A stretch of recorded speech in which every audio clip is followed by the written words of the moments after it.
ECU? R. Do you bleed purple and gold? Are you ready to hoist the colors? Hoist the colors! It's time for the most in-depth look into the world of ECU athletics. Welcome to Hoist the Colors with your host, Stephen Igo on 94.3 The Game. Watch the show live on Facebook and at 943thegame.com.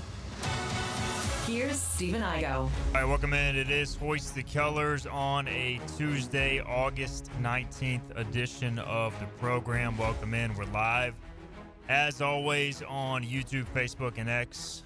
If you missed any of the show, like yesterday with head basketball coach Mike Schwartz, you can check out the replay on Apple Podcasts, Spotify. Also download the IBX Media app to check out our replays there. So looking forward to today's show, and always you can check out the archives on those specific channels. And we've got a lot to talk about. We are 9 days away from kickoff inside Carter Finley Stadium. We'll have the latest edition of our over-unders. We're going to do the receivers and tight ends for the ECU football team. In case you haven't been following, we have been doing this for each position group. We've done the quarterbacks, we've done the running backs. Now we're going to do the receivers and tight ends. We'll do the defense later this week. Going to be kind of hard to do like offensive line, but we may do a special category for like special teams at some point as well leading to the season. So we'll get to that. We also have our Big Ten preview. I'm not fired up about it. I'm just never fired up about the Big Ten. We'll talk about why, but maybe there will be some intrigue this year with some good teams projected towards the top of the national standings. We've got Philip Pilkington. He is producing today along with intern Cecilia. Intern Demetrius is going to join us later. Philip, how's it going back there behind the glass? It's good. We're ready to go. Got my little spreadsheet typed out just in the nick of time for the show to start. And now I'm excited for our over-unders. Yeah, I'm kind of with you with the Big Ten. Like, I think it's been kind of the same thing throughout most of our lives. Like, we pick Ohio State, and then we pull against them and hope somebody proves us wrong. Yeah. And we think Penn State's going to prove us wrong every year, and they don't. So, Big Ten preview over, right? Yeah, I mean, that's basically the short version of it. But can I interest you in a potential dark horse that's maybe not from the original Blue Bloods or Penn State choking? Oh, a little preview there. I like it because my dark horse is maybe kind of a boring dark horse, not going to lie. So, yeah, I'm definitely going to go first when it comes to the dark horse so that you have time to elaborate. All right, well, we'll see how that plays out. That'll be either segment 2 or 3, probably segment 3. We'll get into all the Big Ten storylines, all that sort of stuff. But first, we start close to home. We just had some practice access. Now, Philip was unable to get out there. He was doing a great job behind the scenes recording the Patrick Johnson show, or a segment of that, where Coach Blake Carroll will be on that show as well later today. You can tune in 94.3 The Game to that. We just talked to Blake Carroll as well, and this is our only time talking to Blake Carroll this week. Going to be a little bit limited access going forward with game week approaching. We'll have comments from Blake Carroll and a couple players next Monday of official game week. They have essentially started game prep now. They're out in full pads today doing the pretty heavy workload day, I would say. It's almost like the game week before the game week. They did technically a mock game week last week, but this is really where they're starting game prep. They've split the teams up into scout teams. You've got a lot of the freshmen who are not going to play, at least at the start of the year. They're providing the scout team look, which means they are basically acting as NC State. Coach Harrell gave a special shout-out after practice to a couple of true freshmen. Eddie Love, the running back, who's acting as Hollywood Smothers, the standout NC State running back, and then Johnny Williams from Havelock doing a great job at receiver as well. So it's that time of year where those guys are counted on to provide a look for the first team, second team, offense and defense. And it's a critical role. If you need your team to buy into that to prepare as best as possible for the opponent you're playing. So that's going on now.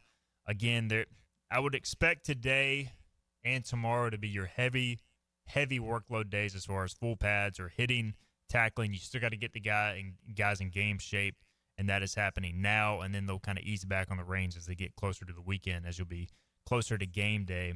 At that point, you want to be as healthy and as fresh as possible going into game day. Some big news coming out yesterday. We confirmed this on Hoist the Colors. with some sources also. Officially got it. A quote from Blake Carroll that 100% confirmed. And we have been seeing, look, the three guys who got into some legal trouble at the end of July. Everybody knows the situation there if you've been following it, with some discharging of firearms within city limits. J.D. Lampley, Preston Carr, Brock Spalding, they were charged on July 20th. Did some research and have learned that those charges have since been legally dropped. They have been fully reinstated to the team. We had a chance to talk with J.D. and Preston Carr at Media Day. They were made available upon request. They are now back with the team, full go. The players, this is a quote from Blake Carroll, the players have been reinstated to all team activities.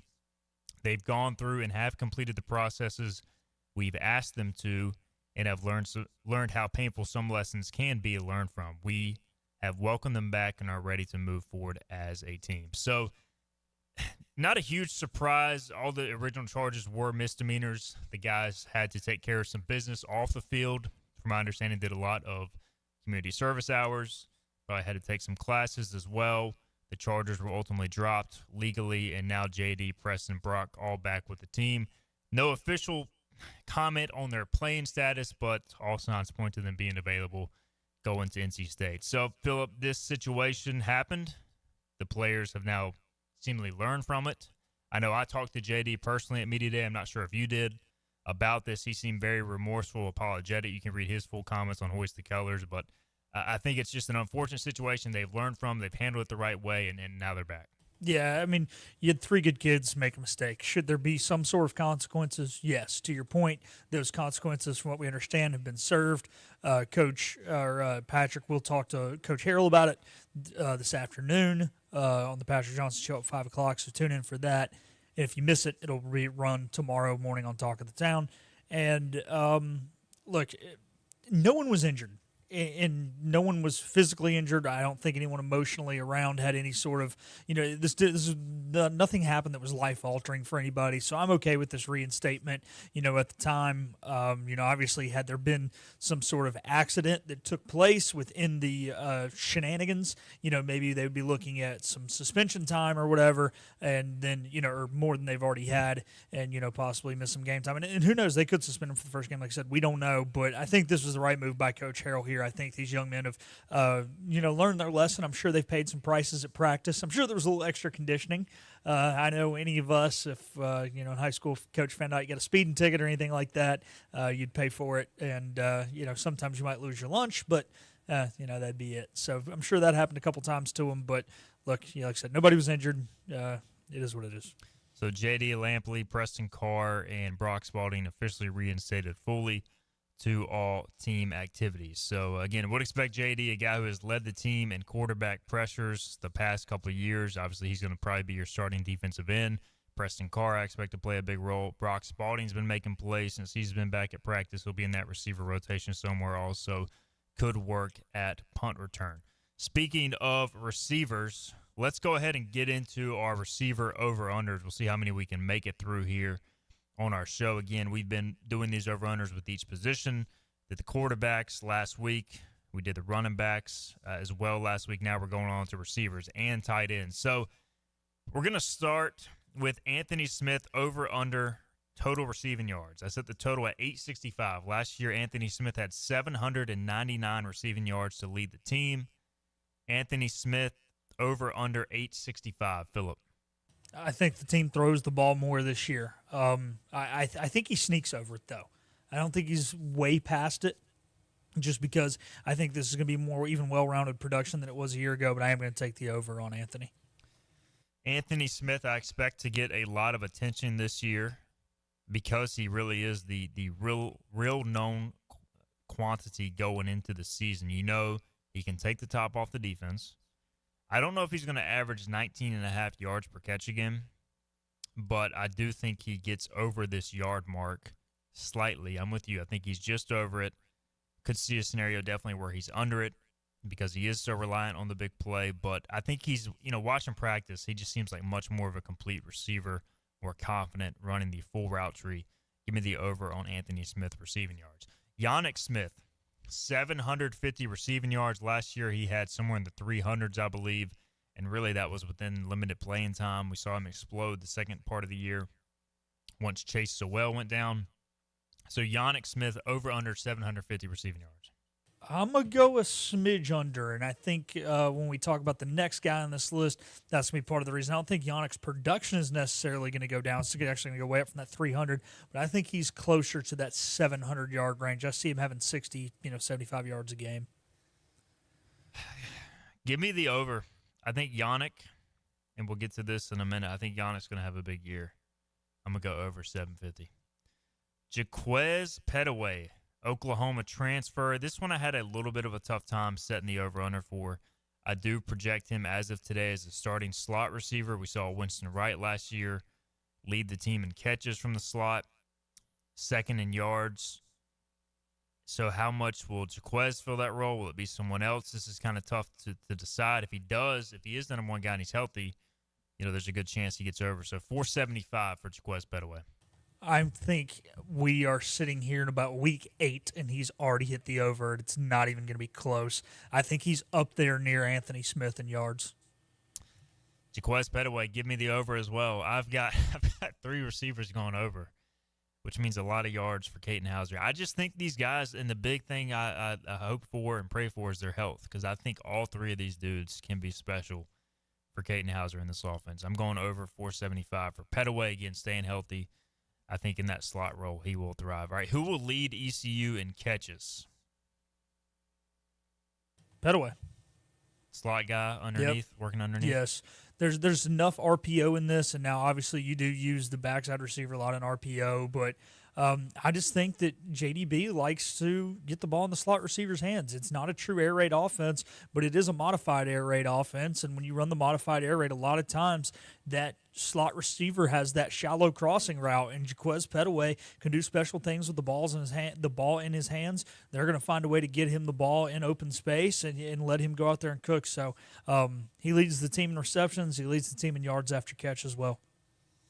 So last year, East Carolina was pretty spread out with the receivers, but Winston Wright, the slot receiver, did lead ECU with 54 catches. Anthony Smith had 41. Then you had Sowell with 34. Jari Patterson, another slot, with 33. Yannick with 25. Give me Petaway here, too, as well.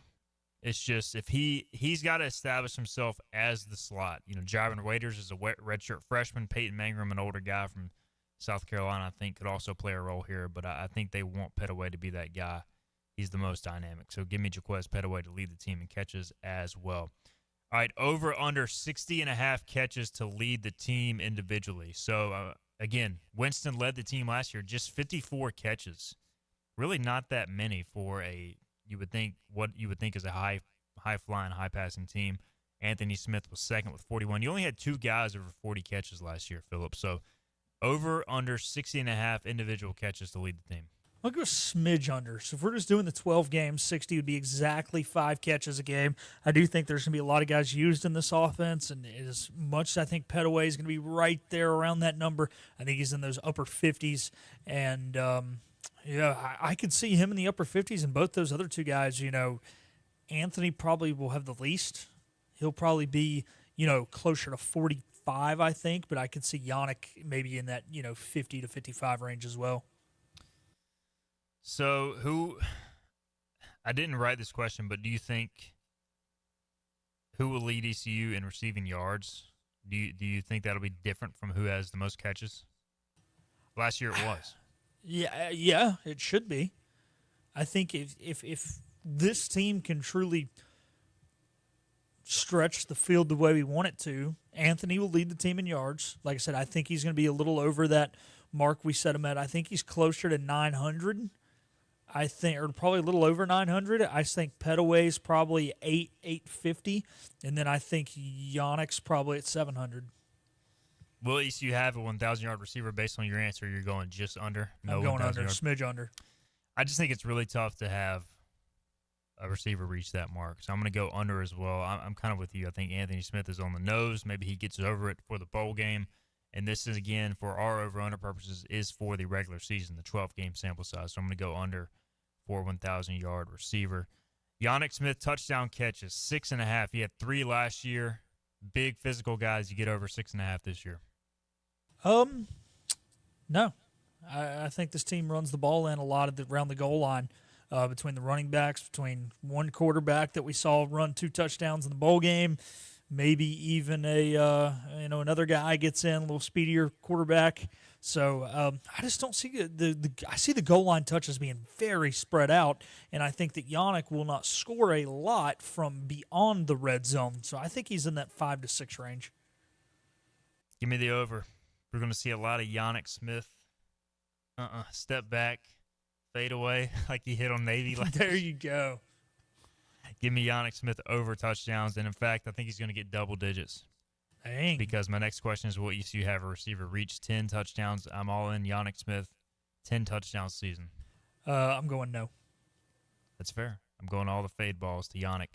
All right, DeCirio Riles, our first tight end question.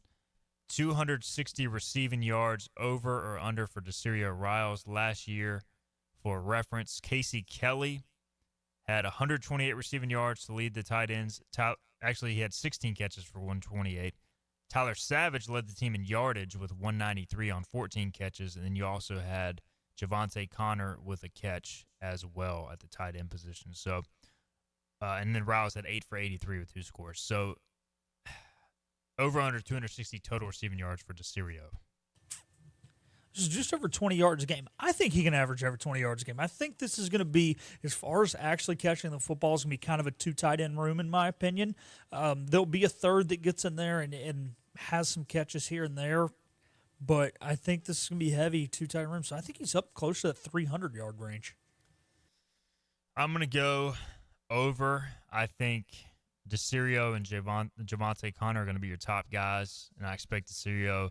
I think we'll have a big tight end game or 2. It just feels like there's always like a tight end game where like the guys are involved a lot, matchups, etc. I think we'll see one of those that boosts his total, and then he's consistent with a catch or 2 most other games. So give me the over for DeCirio. Tight end touchdown receptions. I set the over at the total at 5.5. Last year, Kelly had 1. Savage had 1. That's 2. DeCirio had 2. That's 4. And Connor had 1. That's 5. I set the total at 5.5. I'm going over. I think DeCirio gets 4. I think Connor gets 2.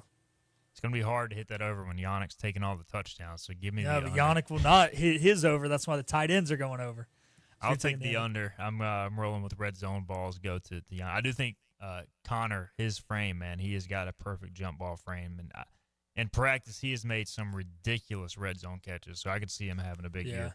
The problem is J.D. Lampley's going to take one of these away. They're throwing one to J.D. Lampley. There's a lot of mouths to feed here. That's what makes it so intriguing. All right, this is, speaking of mouths to feed, this was a tough one for me to set. I actually went down the roster trying to figure this one out. Different ECU receivers or tight ends with at least 1 catch. 12 last year. Again, this does not include running backs. There were 12 last year. I'm setting the total at 11.5. And I think there's less tight end bodies that are going to make catches, but more receiver bodies, which is why I kind of came down on this number. So over under 11.5. I'm going to go under. I actually am going to disagree with you and say there's a little less receiver bodies. I think there was a little more back and forth in that slot position a year ago. Like I said, I think Petaway is going to be the established guy. I think we're going to see, 3 true receivers on this roster, and you might get a couple other guys mixed in here and there. Obviously, there's garbage time minutes, but I think we're closer to 10. I'm going to crazy here. Only 3 tight ends have receptions and 7 wide receivers. I can see that. I mean, the tight end drop off after Connor Rouse, there's just a lot of young, unproven guys there. Wouldn't surprise me if it's only 2, but I do think a third one makes a catch. I'm going to go under as well. I think you land on around 11. A lot of it will depend upon how much are you winning these games by. And if you're blowing some teams out, you probably hit the over naturally. But it's going to be tough for this team, I think, early in the year, especially to have a bunch of big wins outside of maybe Campbell. So there are your receiver over-under selections. We will continue on with that later in the week. We'll flip to the defensive side of the ball. Looking forward to that. That could be a complete crapshoot. Who knows what's going to happen there. So we'll continue on with our position previews as we do that. On the other side, we will talk Big Ten. Man, nothing gets your blood boiling like Iowa, Rutgers on a Saturday, noon kickoff. Really gets me going, especially this time of year when there's no football. I'll take it. We'll be right back. We'll talk about that and something a lot more exciting with the Big Ten as well. This is Hoist the Colors. The team of Flatlands Jessup is working overtime to help ensure that Eastern North Carolinians like you get the health insurance help you need this open enrollment period. New legislation passed meaning more people than ever qualify for affordable coverage. Let us help you today. Big tax credits are back. Get a 30% tax credit, up to $2,000 off your new Mitsubishi electric heat pump install. Let Comfort Master help you take advantage of the tax credits with a qualifying Mitsubishi electric ducted heat pump or non-ducted Mitsubishi electric mini splits. Mitsubishi electric mini splits are ideal for bonus rooms, garages, or sunrooms. If you need a new HVAC unit, call Comfort Master today. Call Comfort Master. Call Comfort Master. You know what the problem is with standard belts? Usually you have to choose between too tight or the opposite, too loose. But with Anson Belt and Buckle, you don't have to choose. We got rid of the holes and instead have a track system designed for micro adjustability. That way you can enjoy a perfect fit every time. Anson Belt and Buckle. Find your perfect fit today.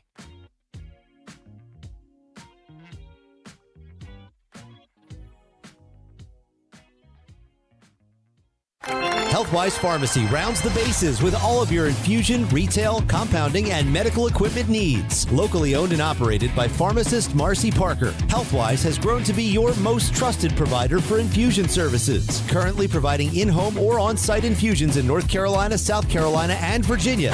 Visit Healthwise Pharmacy at 615B South Memorial Drive or call 252-295-0059 to speak to a patient service representative to find the option that best suits your needs. Tired of the 1-800 numbers advertising Medicare products? Flatlands Jessup has 6 offices all throughout Eastern North Carolina. Get face-to-face help from our local award-winning licensed team. Stop by today. Flatlands Jessup, your whole world covered. The best burgers around. Everyone loves a thick, juicy, and fresh burger.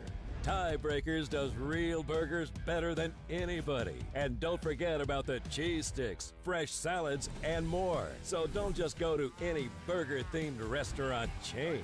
It's time to break the chain and eat local. Tiebreakers, burgers and sports at its best. Go Pirates! Arrgh! In this age of globalization, we've learned that bigger isn't always better. Ever tried to get phone help from a big corporation from a real person? Right.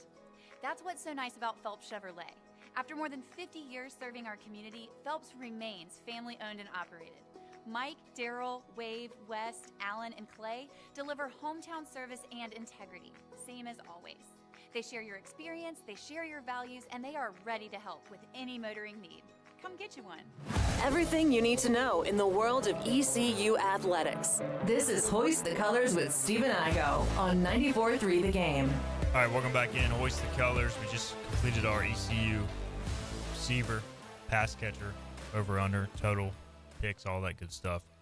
A lot of fun there. If you missed any of it, check it out on Apple Podcasts or Spotify. All right, it's time for our next conference preview. We've got the Big Ten, baby. Nothing says Big Ten football like talking about 18 teams in a conference called the Big Ten. This is why college sports is stupid. But here we are talking about it. It's one of the many reasons college sports are stupid. In this same conference, you also have now teams playing on the West Coast like Oregon, USC, UCLA. As Deshaun Foster once said, Yeah. UCLA and USC are both in LA. I don't know, like this. You got Washington in there as well. I guess my interest level, we'll talk storylines in a minute, make some picks. My interest level in the Big Ten has grown some because, like, I know from a person who just likes football that the most money outside of the SEC and the best players are going to be in the Big Ten. And I feel like the introduction of Oregon and USC has at least, like, opened up some of the offenses in the Big Ten.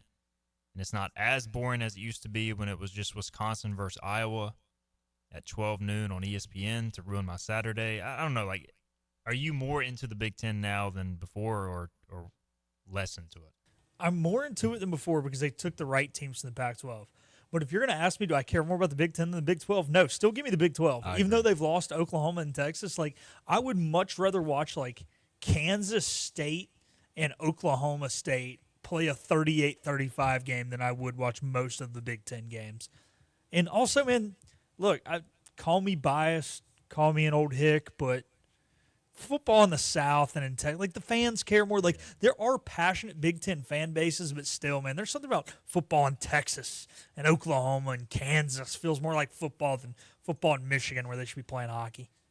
Yeah, the Michigan game when ECU played there to begin the 23 season was an unreal experience. Like just seeing that many people just flood into a stadium at 11 a.m. Central Time, it was kind of surreal. But like.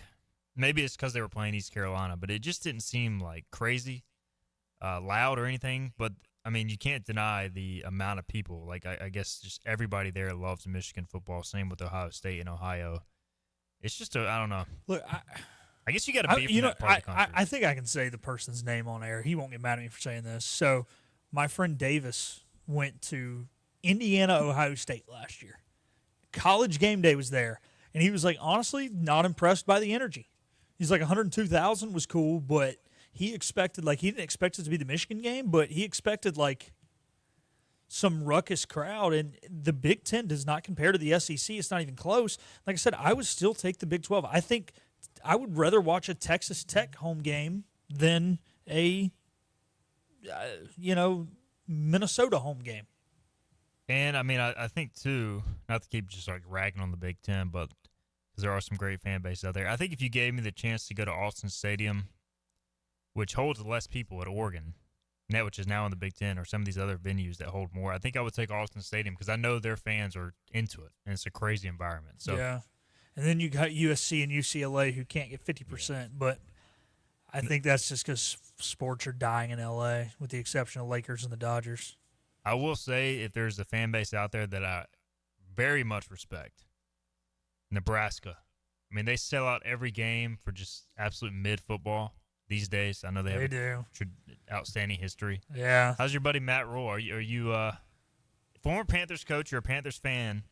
I guess he's a good college coach at this point. I guess. Are you rooting for Matt Rule? Do you not care? Dude, you got to remember, my dad is from Colorado. A lot of my cousins and stuff went to CU. Do you think I'm allowed to pull for Nebraska? Dude, we had a second cousin when I was growing up that played there, whose last name was Pilkington, and I wanted to pull for Nebraska, and my dad kind of let me because I thought it was cool that, you don't have a common last name. He was my second cousin, but, it's very much a family divided at family reunions among the ones that live in Nebraska, the ones that live in Colorado, and it's, the other family members, like my dad and his brothers, despite their cousin's kid playing for Nebraska, would not pull for Nebraska, no matter who they were playing. So, no, I will not pull for Nebraska. Philip Pilkington, despite there being a Pilkington lineage in a Nebraska corner. And he was a team captain. It wasn't like he was just casually on the team either. If you Google Pilkington, Nebraska, Philip won't come up, but his cousin will. All right, so for those that are unaware, the Big Ten, basically there's two clear favorites, Penn State, Ohio State. Oregon is kind of hanging out. I mean, they've got a new quarterback, and for the first time in a long time, they don't have an eighth-year quarterback. So there's some unknown there. Michigan is kind of considered a team that could win it. We saw last year they finished the season beating Ohio State and Alabama. A lot will come down to their quarterback play. Bryce Underwood, the number one recruit in the country, presumably starting there. Unless Jake Garcia will Jake Garcia throw a pass for Michigan this year? That should be our entire Big Ten preview. He's projected to be the third string behind Mikey Keene, former Fresno State quarterback. So, I mean, the smart answer would be no, right? But, Michigan should take care of some of these games. Well, is Michigan really that good? I don't know. I'm going no. Let's say if they go out there and they're taking care of somebody 70-something and nothing, I could see, King starting the third and then them putting Jake in with, 5 minutes left, letting him go out there. He throws one pass and hands the ball off 7 times. He gets a little tight end drag, maybe. Maybe their FCS game. I say if it happens in the FCS game. I don't know who they're playing or when they're playing them, but. So you've got this second tier, Illinois, expected to have a good team, although they did lose a lot of receivers. They've got a lot coming back outside of that. Indiana, can they follow up last season's ridiculous run? They've got a little bit tougher schedule. They got a new quarterback coming in, although some people feel like the new quarterback has more upside than last year's quarterback. USC and Nebraska have been kind of tossed around. Iowa, can they finally figure out an offense? They add a transfer quarterback that people are high on. And then you get down to the third tier. It's Minnesota, Washington, Wisconsin. Luke Fickell has quietly had a rough go of it at Wisconsin. Rutgers, Michigan State in that tier. Then towards the bottom, UCLA, Northwestern, Maryland, Purdue. Loxley with a big year, and Maryland needing some wins. Wisconsin, they have a brutal schedule, man. This is their schedule. They start with Miami of Ohio and Middle Tennessee. Then they play at Alabama. They do get Maryland at home, but then they go to Michigan, host Iowa, host Ohio State, have to go to Oregon. They get Washington off a bye. They have to go to Indiana. They host Illinois, and then they have to go to Minnesota. And they might win 5 games. They play everybody in the top tier and everybody in the second tier. Yeah. And I don't think they're a bad football team. They're not great by any means, but, this unbalanced scheduling, gosh, give the boys a bone a little bit. I mean, I guess Maryland early, but how beat up are you off coming? Because they got to go to Tuscaloosa, right? Yep. Week 3. I always try to tie this stuff back into ECU. Interesting story here. Their projected starting quarterback, Billy Edwards, who used to be at Maryland, and I think ODU, he's been around, but either way, I vividly remember Billy Edwards as a recruit. He really wanted to come to East Carolina. At least he seemed to. He DM'd me like every day trying to get a committable offer to ECU. This was like early Mike Houston. Never happened. He ended up blowing up. He did camp here. I don't think ECU loved what they saw. And he ended up going, I think, to ODU, transferred up from there, and he's been a pretty good quarterback. So, again, another guy that ECU kind of missed on at quarterback during that whole Mason Garcia era. I just wanted to mention that. So, outside of that, before we get into our picks on the other side, any other storylines you're kind of looking forward to, Philip? Not really. It's the Big Ten. I'm sorry. Not really. It's the Big Ten. We just need to cut that and play it on every pregame show. Look, I'm not going to lie. I did research so that I feel like I can educatedly talk about this, but other storylines, I did not go that deep. All right. I'm sorry. Hey, I respect it, man. Be honest. I'd rather you be honest than BS and just waste time. So we will we'll get to our picks on the other side, which Philip did make those picks, I think. I did. I made the picks. We'll find out for sure on the other side. This is Hoist the Colors on Tuesday.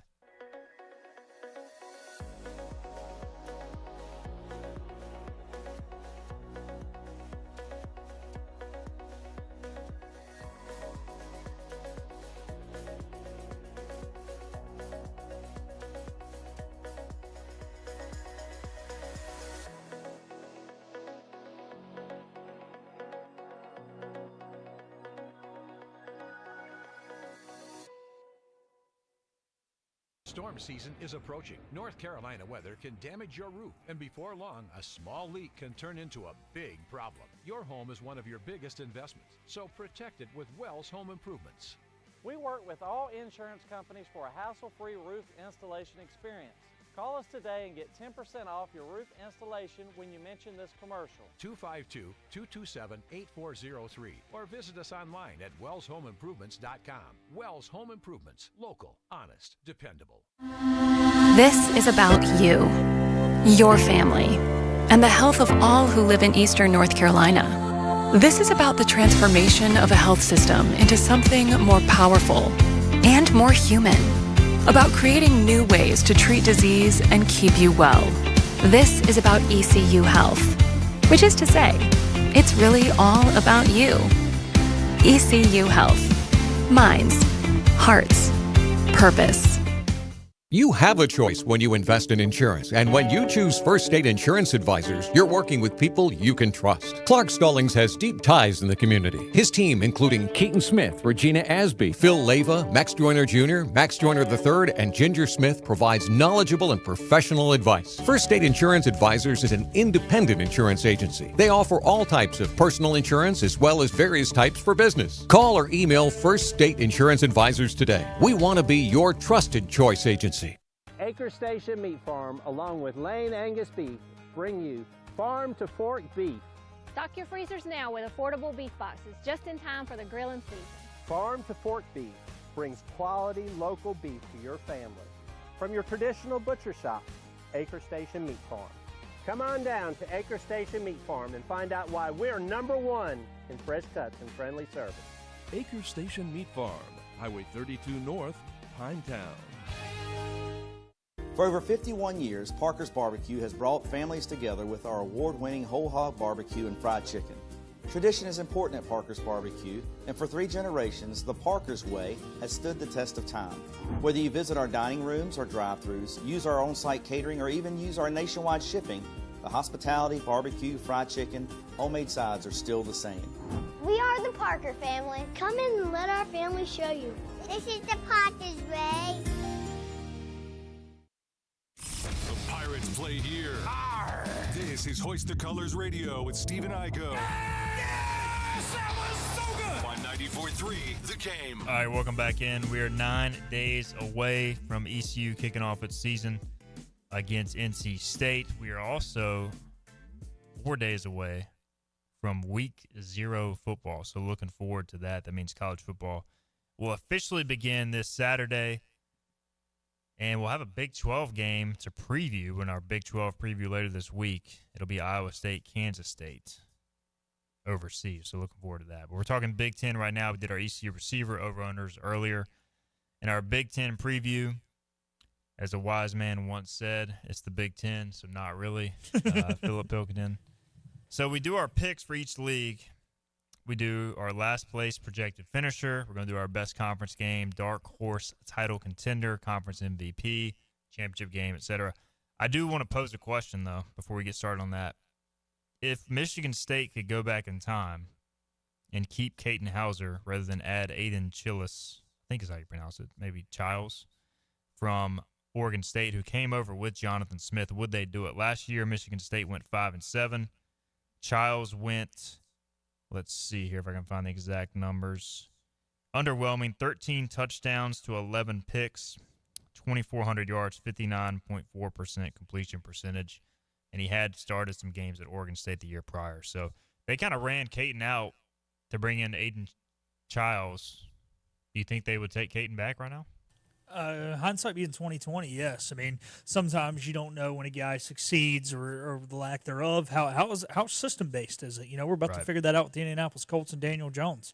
You know, was it the Giants? Was it him? Was it both? So you never know, right? There's so many bad situations that young men can be put in. So maybe Caton would have not been put in the same situation to succeed. But I think right now, if you went and asked a Michigan State fan, maybe I should call some. I've got a few friends who are Michigan State fans. Would you take Caton or would you take Childs? I'm guessing after what they saw last year, those last few games, they'd take Hauser. There were a lot of Michigan State fans that thought Caton could not play anywhere when he committed. I remember reading a bunch of that, and clearly wrong there. He was in a tough situation, though, and I'm sure Michigan State will be better this year, although once again they face a pretty daunting schedule. All right, let's make some of these picks. Last place team, I mean, I think this one is – there's 18 teams. Somebody's got to finish last. I think it's pretty obvious who the projected last place team is. Philip, your thoughts? I think there are 2 teams that are worse than everybody else, and they match up against each other. And the home team is Northwestern and favor the home team. So I'm going to say Purdue will finish last, and Northwestern will find a way to win one game against Purdue to keep them from finishing last. So give me the Boilermakers. I think they were like 1-11 last year. Yes. If I remember correctly, they only won their FCS game. So, yeah. Purdue beat Indiana State 49-0 in the opener and then lost every other game. Tough day to be a Sycamore. Yeah. They went 1-11. They do have a new coach, Barry Odom, who had a lot of success at UNLV. It's Purdue, man. It's a tough job. Yeah, it is. And you look at it, they don't have many winnable games. They do get Rutgers at home. Like you said, they have to go to Northwestern. They have to go to Minnesota. I just don't see more than a win or two here. Give me Purdue to finish in last. Sorry, Boilermakers. What do they say? Boiler down? Yeah. Hey, it's okay, boys. Basketball season's only a couple months away. We're almost Hang there. in there, Boilermaker fans. Best conference game. So there's a few big ones to pick from here. Philip, I'll let you make your pick. As he really considers what he wants to Okay, here choose. we go. Yeah. I'm going to go a little bit off the rail here. Not off, because there's that Oregon-Penn State game, which I know is kind of the big one. I'm going to do an Illinois hosts Ohio State. I think Illinois does have potential to be a pretty good football team this year. This one's midway through the season, and I think if they can win this, it proves that they are a legit contender in this conference and belong in the same conversation as teams like Oregon. So it's going to be interesting. If they lose that game or lose it big, they will be in what I consider truthfully in the second tier. But if they can come out there and play really well and win, maybe they deserve a little more respect. So I'm going to go with that one. I'm going to go with, the two obvious ones. Penn State or Ohio State on November 1st. And, Ohio State, Michigan, November 29th. Can Ryan Day finally beat Michigan? I had a Michigan fan over to the house recently. And, he's like, it's great, man. Ohio State is obviously an incredible program, but they can't beat Michigan. And it's just, from their perspective, I think it makes their year. Yeah. So you won the Natty. Don't complain. This is true, but they still find a way to complain. They will want to fire Ryan Day after they lose that game. We do have a comment which could affect our Jake Garcia prediction. Okay. Josh 88, by the way, saying that the new innovations at Northwestern are ongoing. Yep, ECU, by the way, will open these or play the 2027 season, I believe, at Northwestern. So they'll be the new stadium then. Mikey Keene, according to Terry Long, is hurt. So I Googled this. Michigan quarterback. He's been dealing with an injury, has been limited in practice as of a week ago. So, Jake Garcia. When did they get their FCS game? Michigan Wolverines. Isn't every one of their non-conference games an FCS game? They open with New Mexico.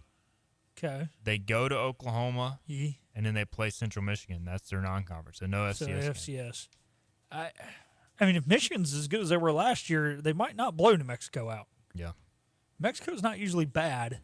Central Michigan could be the game. Week 3. But if he's limited now, by the time they host the Chippewas, he could be healthy. So worth monitoring there. It'd be something if Jake Garcia led Michigan to the playoffs. I'm here for it. Terry Long also adding, Terry Long is our Big Ten expert. He says, Billy Edwards is not good, Igo. He cannot move in the pocket.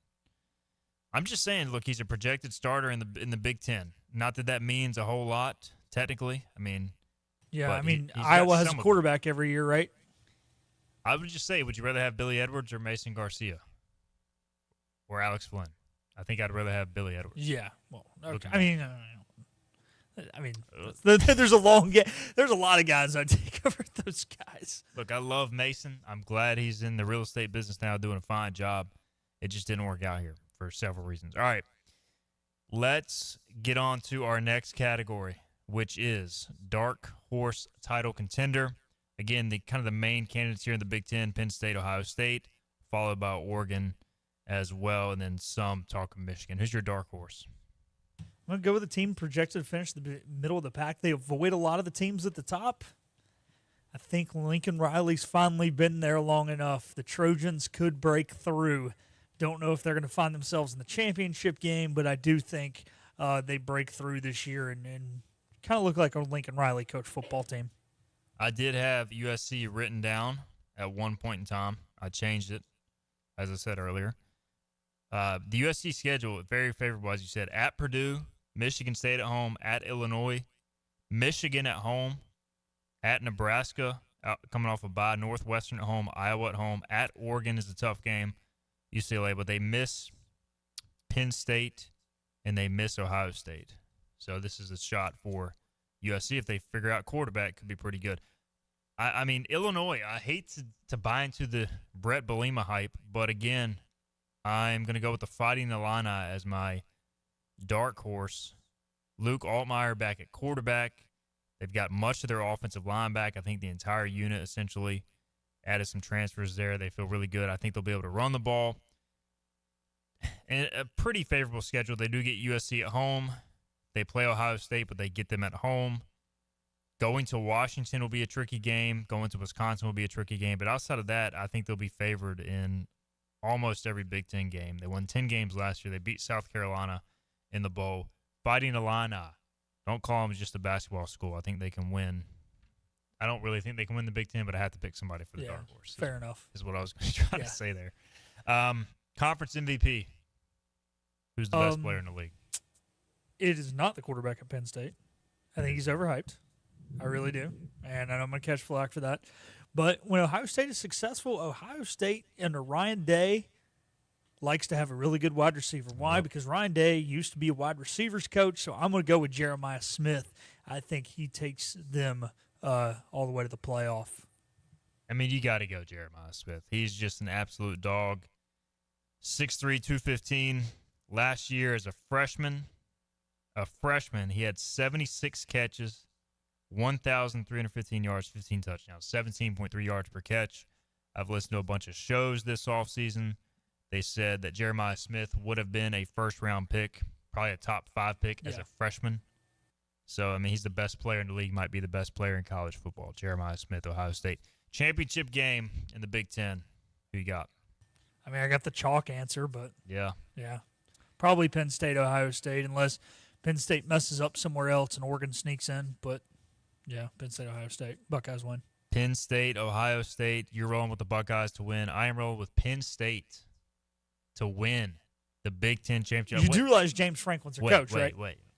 Penn State will lose to Ohio State on November 1st in the big game, and then they will get their revenge, and then they will lose their first playoff game. Okay, that'd be funny. So that's how I'm rolling. So here's the question real quick. Yeah. Because we got a little time. Yeah, we're good. If this happens, is that enough to get them a top 4 seed? Because, it's not necessarily conference champions.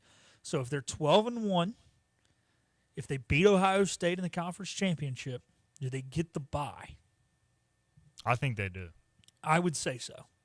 I think you're looking at a scenario now where, I mean, there's a very, I'm not going to say high probability, but definitely a good probability. I don't know if there's a difference there, but that you could have the first 4 seeds just be the top 2 teams in the SEC and the Big Ten if it plays out a certain way. I mean, as lame as that would be, yeah, I mean, it would be lame, but I could see it. Yeah, I think the way, with your scenario, yes. I think if Penn State loses both of the Ohio State games, let's just hypothetically say they play them twice, could they still sneak in as a top 4? Possibly, because that would cause them to have a win over Oregon. Because they do play Oregon early November at some point. September 27th.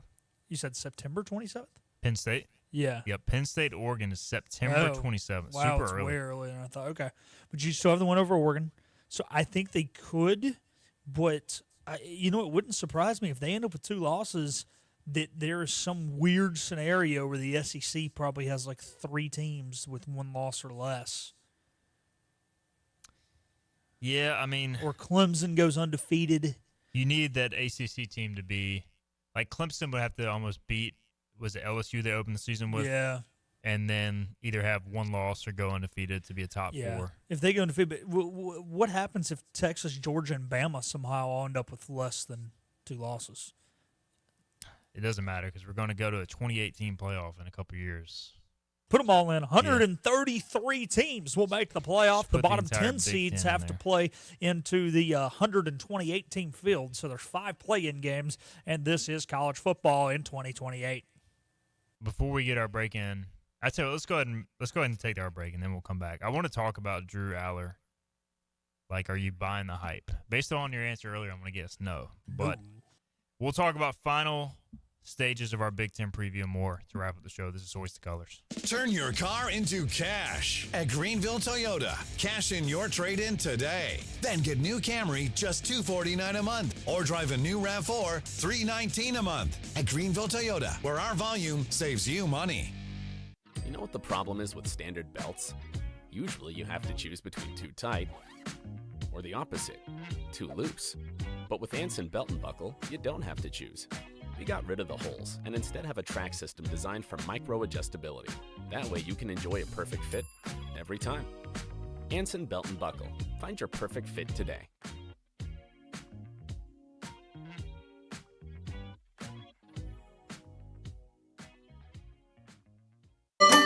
Your confidence makes everything look good. You see the world in vivid color, not black and white. Swing through your neighborhood Fantastic Sam's Cut in color and let our experienced stylists take you from everyday to extraordinary. Fantastic Sam's hair salons are locally owned and operated. Our full-service salons are conveniently located in Goldsboro, Kinston, Greenville, New Bern, Jacksonville, and Calabash. Stop in today at Fantastic Sam's, where the possibilities are endless. Daughtridge Gas and Oil has been your dependable propane supplier for 95 years. Their trained technicians can service and properly install all your propane and natural gas appliances. Plus, Daughtridge Gas and Oil is your backyard expert with fire pits, grills, smokers, and more, including quality outdoor furniture at their Greenville Patio and Hearth Shop at 1901 Charles Boulevard. Go by and see the knowledgeable staff at Daughtridge Gas and Oil for propane delivery or call 756-1345. Other restaurants claim their food is fresh and fast, but are they friendly? At Moore's, you're treated like family the minute you walk into their doors. With locations in Winterville, New Bern, Swansboro, Morehead City, and Jacksonville. We've been practicing what we preach since 1945. At Moore's, our barbecue is slow cooked and smoked over real wood daily until it's so tender it's falling off the bone. Combined with our fresh chicken, cooked to order seafood, and homemade fixins, we're sure you'll agree. If it's not Moore's, it's less.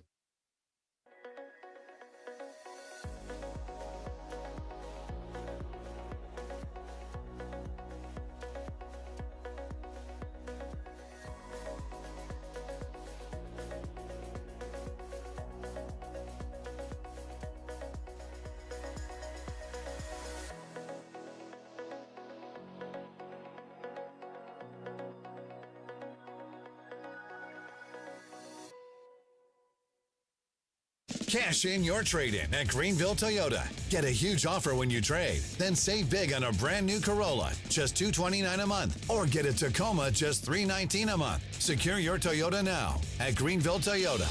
Climb aboard as we set sail and hoist the colors. Arr, matey! Back to the show with Steve and Igo on 94.3 The Game. All right, welcome back in. Hoist the Colors. Final segment here. Our Big Ten preview, wrapping that up. Philip Pilkington hanging out, producing today's show behind the glass. We were going to talk about Drew Aller, but we decided during the break we're both on the same accord there. He's just he's hyped. He's good. He's probably not great.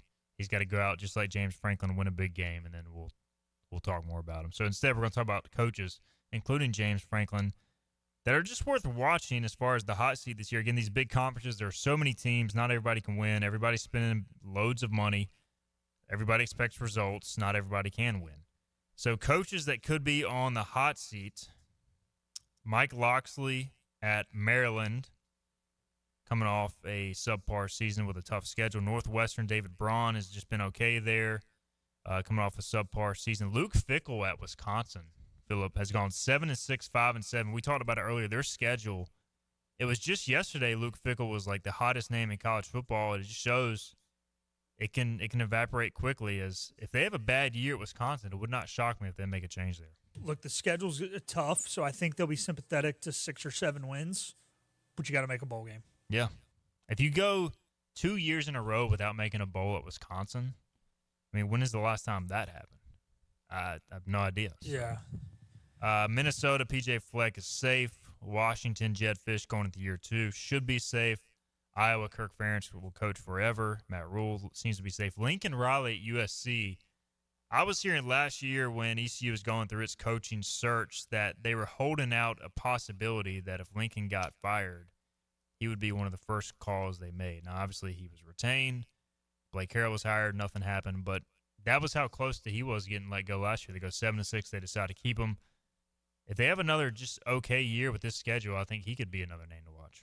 Yeah, I think you got to win 5 conference games, right? In the worst case scenario, you lose to Illinois, Michigan, and Oregon, and you beat everybody else. Because those are really your only 3 tough games. Or is it, am I misspeaking, is there another tough one? Is it not Michigan? Is it somebody else? I think they go to the Big House. They play Michigan at home. They do go to Notre Dame, but that is a non-conference game. And then at Nebraska and at Oregon. Yeah, so. I think you can lose at home. I mean, you shouldn't lose at home to Illinois, but you could lose at home to Illinois, lose to Notre Dame, lose to Michigan, lose to Oregon, go 8-4. I think you're fine. Anything worse than that, yeah, you should win all your other games. And then you get to these top teams. Sharon Moore Michigan they keep beating Ohio State, but he did go 8-5 last year, and they do expect national championships there. Ohio State, Ryan Day can't beat Michigan. They just won a natty. And then James Franklin is obviously a great coach, but has trouble finishing the deal. Could we see any of these coaches emerge on the hot seat? If Day doesn't make the conference championship, say he loses to Penn State and Oregon, they get beat in the first round of the playoffs, I mean, I don't think he should be gone, but knowing Ohio State fans, the fans will want him fired. I don't know if the administration will do it. The year after a natty. They will want him fired. They want him fired last year. You're right. They want him fired 3 weeks before he won a national championship. Some people still want him fired after he won the national championship. James Franklin? He should have been fired a long time ago. You got to win one big game, just one. Yeah, I mean, you got to be like 11-2, 10-3, 13-3. Auburn still sometimes finds a way to beat Alabama. Every now and again, they'll send Bo Jackson over the top, or Cam will take them undefeated. I mean, something happens in Auburn. Why can't Penn State be the same? Speaking of Auburn, I saw Hugh Freeze was talking about playing 3 quarterbacks in the opener. So oh my goodness, that's how it's going at Auburn. Hugh Freeze hadn't been a good head coach since he was in high school. No, I'm just kidding. He was good. He's a pretty good coach, but I don't know if he's going to do great things. He's ready for that one, man. I think Brian Harsin was more ready for that job, and he wasn't ready for that job at all. That's a bold statement. Yeah, that's what I'm worried about. Freeze. All right, we are out of time. Tomorrow we are scheduled to have Kevin Monroe on the show, former ECU cornerback, also ECU color analyst on the ECU Sports Network, and his son Marcus Monroe committed to Stanford recently. So looking forward to catching up with Kevin Monroe, talk about that. We will also have either our Big 12 preview or our defensive over-unders to be determined for tomorrow. I'll put that together tonight. But looking forward to the rest of the week. 9 days away from kickoff. It'll be here before you know it. Thanks for tuning in.